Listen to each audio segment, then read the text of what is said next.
Hello guys, आप सभी कैसे हैं। आशा करती हूँ आप सभी अच्छे होंगे। और भाई, आप सभी को सावन महीने की ढेर सारी शुभकामनाएं। मैं आज एक लॉन्ग वीडियो बनाने जा रही हूँ। आशा करती हूँ आपको अच्छी लगेगी। अगर अच्छी लगी हो तो प्लीज़ लाइक और शेयर करना ना भूलें। तो आज मैं भागवत गीता जो आपको पढ़ के सुनाऊँगी। ऐसे लोग होते हैं जो कि नहीं रीड कर सकते हैं, है ना। तो उनकी हेल्प के लिए ही आज मैं ऐसी वीडियो बना रही हूँ। चलो शुरू करते हैं आज की फर्स्ट वीडियो। मैं पहला अध्याय सुनाने जा रही हूँ जो है भागवत गीता का। पहला अध्याय। श्री ओम नमो भगवते वासुदेवाय विश्वेश्वराय आदि पुरुष अमर परा अलेख पुरुषाय नमः। दोहा। जगत बंधु ज्योति स्वरूप जया की जननी हार हरि यश मांगल आयु दास प्रभु के द्वार। श्री भगवान जी ने अर्जुन को जो गीता ज्ञान दिया सो मुझे मिले। हे भगवय भजन श्री कृष्ण जी से किशोर दास मांगता है। हे प्रभु, गीता ज्ञान की उच्चारण करने से तुम्हारे भक्त पूर्ण ब्रह्मा को पाते हैं। प्रभु, मैं आपकी शरण में पड़ा हूँ। किशोर दास और कृष्णदास अति दीन गरीब हैं और आप परम प्रवीण आरत दुखभंजन हो। हे कृष्ण, श्री कृष्ण भगवान, तेरे संतों और भक्तों के हेतु मैं ये ज्ञान भाषा में कहता हूँ। श्री गीता के ज्ञान की कथा परम। जब कौरव पांडव महाभारत के युद्ध को चले तब राजा धृतराष्ट्र ने कहा, मैं भी युद्ध को देखने चलूँगा। जब कौरव पांडव महाभारत के युद्ध में जा रहे थे तो राजा धृतराष्ट्र जो थे वो क्या कह रहे थे, वो भी जो है वो युद्ध देखना और वहाँ पे जाना चाहते थे। तब श्री व्यास जी ने कहा, हे राजन, नेत्र के बिना क्या देखोगे। क्यों? क्योंकि धृतराष्ट्र जो थे उनके जो नेत्र थे नहीं थे, वो नहीं देख पाते थे। धृतराष्ट्र जो थे वो एक किस्म के अंधे थे, उनको दिखाई नहीं देता था। तो तभी श्री व्यास जी बोलने लगे कि आपकी आंखें तो हैं नहीं, आप कैसे देख पाओगे युद्ध को। राजा धृतराष्ट्र ने कहा, देखूंगा नहीं तो श्रवण तो करूंगा। वो बोलने लगे, देखो तो चलो, देख तो नहीं सकता, श्रवण तो करूंगा ना, श्रवण महसूस कर सकता हूँ। तब व्यास जी ने कहा, हे राजन, तेरे सारथी संजय को जो कुछ महाभारत के युद्ध की लिखा लीला कुरुक्षेत्र में होगी सो यहाँ बैठे ही श्रवण करवाएंगे। व्यास जी के मुख से ये वचन सुन संजय ने विनती करी। तभी सारथी संजय जो कुछ महाभारत के युद्ध की लीला कुरुक्षेत्र में होगी, मतलब जो राजा श्री व्यास जी कहते हैं कि सारथी जो संजय है ना, वो आपको कुरुक्षेत्र के बारे में हर एक बारे में समझाएंगे, जैसे आपके मित्र दोस्त आपको समझाते हैं वे समझाएंगे। सो हे प्रभु, यहाँ हस्तिनापुर में बैठे कुरुक्षेत्र की लीला कैसे जानूंगा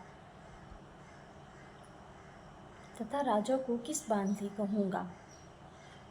तब व्यास जी ने संजय को यह वचन कहा, हे संजय, मेरी कृपा से तुझे यहाँ ही सब दिखाई देगा।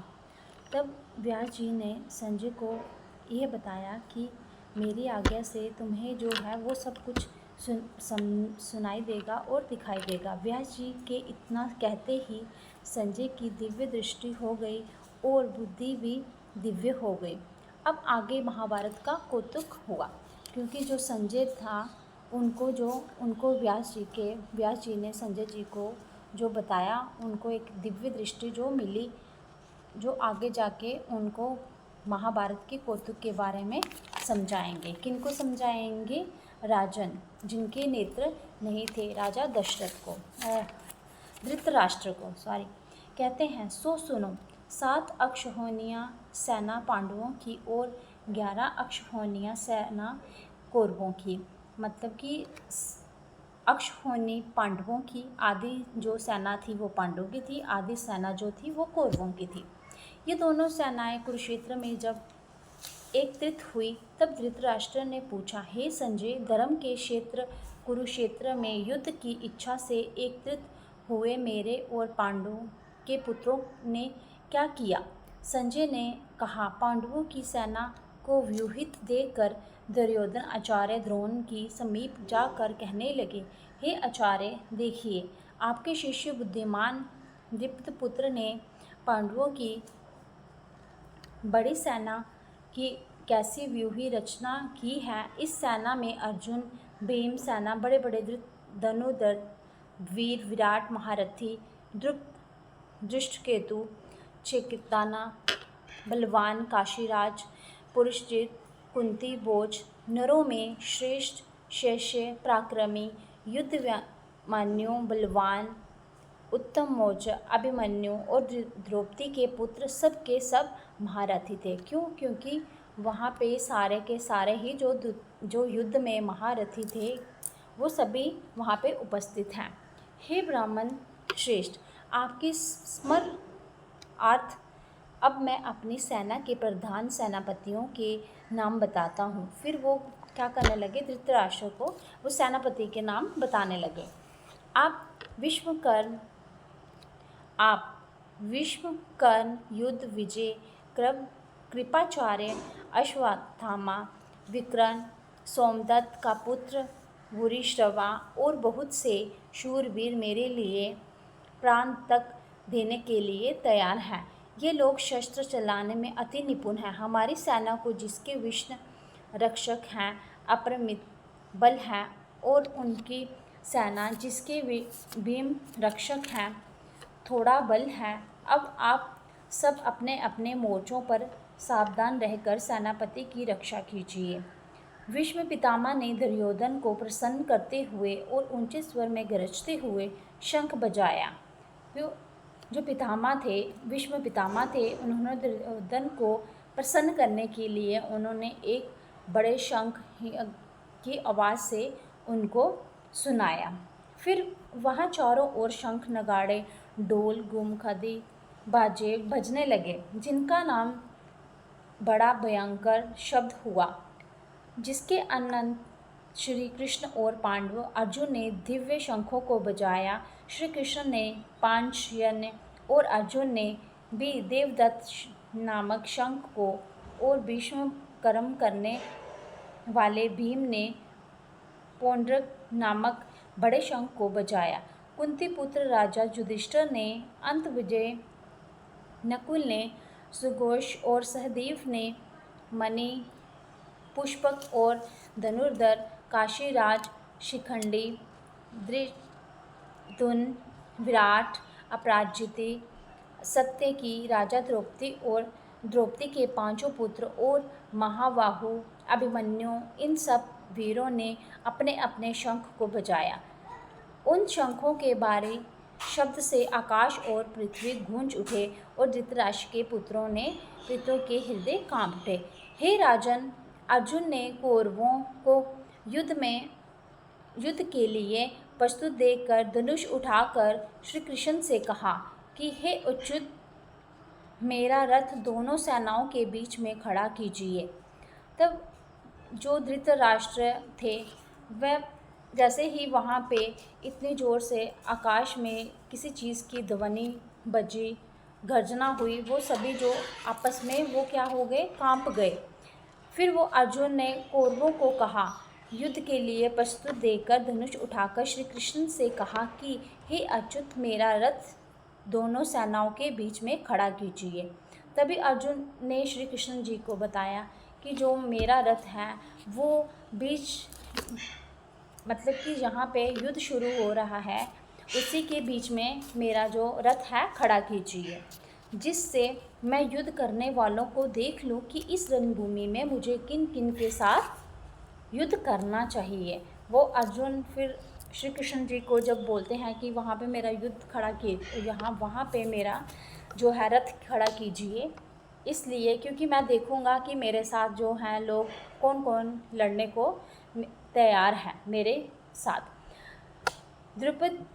दुर्योधन से प्रीति करने वाले जो युद्ध के लिए यहाँ एकत्रित हुए उनको देखूंगा। संजय ने कहा, हे राजन, अर्जुन की बात सुनकर श्री कृष्ण ने विष्णुद्रोहन आदि वीरों के सामने उत्तम रथ को खड़ा करके कहा कि हे वीर, युद्ध के लिए उद्यत इन कौरवों को देख लो।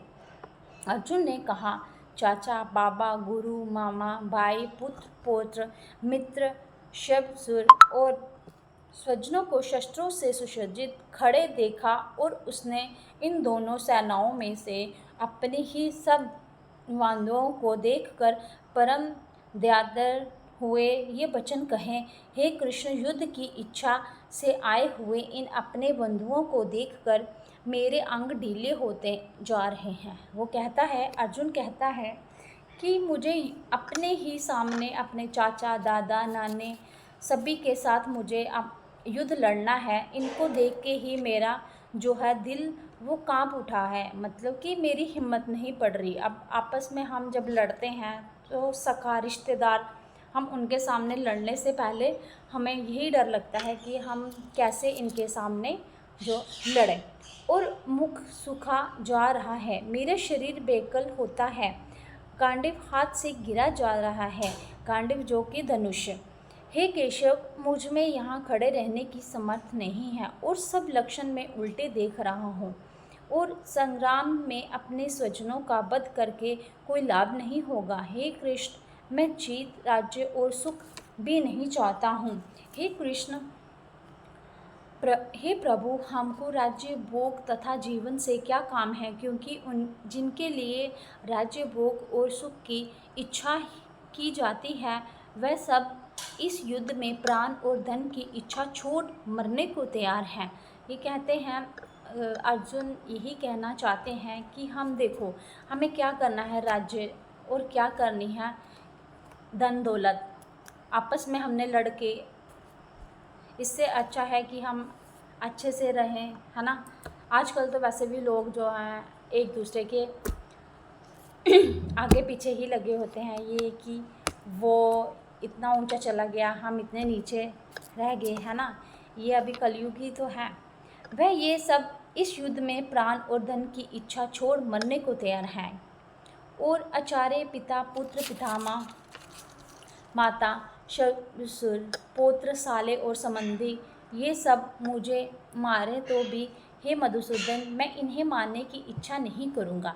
हे जनार्दन, त्रिलोकी के राज्य के लिए भी मैं इन्हें मारना नहीं चाहता। अर्जुन तभी वहीं पे ही ठहर जाता है, कहता है कि मैं इनसे कैसे लड़ूंगा। हे जनार्दन, धृतराष्ट्र के पुत्रों को मारकर हमारा क्या भला होगा, इसलिए हमें अपने भाई धृतराष्ट्र के पुत्रों को मारना अनुचित है। हे माधव, स्वजनों को मारकर क्या हम सुखी हो सकते हैं। ये अर्जुन यही कहते हैं कि क्या हम अपनों को मार के कभी सुखी हुए हैं। ये सब लोग के वशीभूत हैं और कुल के नाश करने तथा मित्र द्रोह करने में पाप को नहीं देखता। कुल नाश के दोष को जानते हुए भी हमको इस पातक से क्यों नहीं दूर रहना चाहिए। कुल का नाश होने से कुल की प्राचीन धर्म नष्ट हो जाती है, फिर धर्म नाश होने से कुल में पाप बढ़ता है। हे कृष्ण, पाप के कुल की स्त्रियां व्यभिचारिणी होती हैं, जिसमें वन शंकर संतान उत्पन्न होती है। हे वह वन शंकर जिन पुरुषों ने कुल को नष्ट किया है उनको तथा उस कुल को नरक में पहुंचाते हैं, क्योंकि श्राद्ध, तर्पण आदि बंद हो जाते हैं। वन शंकर बनाने वाले दोषों से कुल दंशकों की जाति धर्म और कुल धर्म निरंतर नाश होते हैं। हे जनार्दन, मैंने बारंबार सुना है कि कुल धर्म नष्ट होने से निश्चय ही नरकवास करना होता है। अर्जुन जी यही कहना चाहते हैं कि हे कृष्ण, अगर मैं अपनों को ही मार देता हूँ, है ना, अपने भाई या भाइयों के बच्चों को ही मारता, हमारा तो कुल पूरा ही ख़त्म हो जाएगा। स्त्रियाँ जो है वो विधवा हो जाएंगी, है ना, तो हमारा जो है कुल पूरा ही ख़त्म हो जाएगा और हमारा धर्म ही नष्ट हो जाएगा। हाय, हम बड़ा पातक करने को तैयार हैं। वो कहते हैं, अर्जुन कहते हैं, हमें तो नरकवास में भी ऐसी जगह नहीं मिलेगी। जो राज्य सुख के लोभ से स्वजनों को मारने की कोशिश कर रहा है, शस्त्रों को धारण किए हुए धृतराष्ट्र के पुत्र यदि मुझे शस्त्रहीन और उपायहीन को रणभूमि में बंद कर डालें तो मेरा बहुत कल्याण होगा। ये कहते हैं कि धृतराष्ट्र के अगर बच्चे, अर्जुन कहते हैं कि धृतराष्ट्र के अगर हमें बच्चे मार डालते हैं तो अच्छा है कि मुझे मार डालें और मेरा कल्याण हो जाएगा। संजय ने कहा, हे राजन।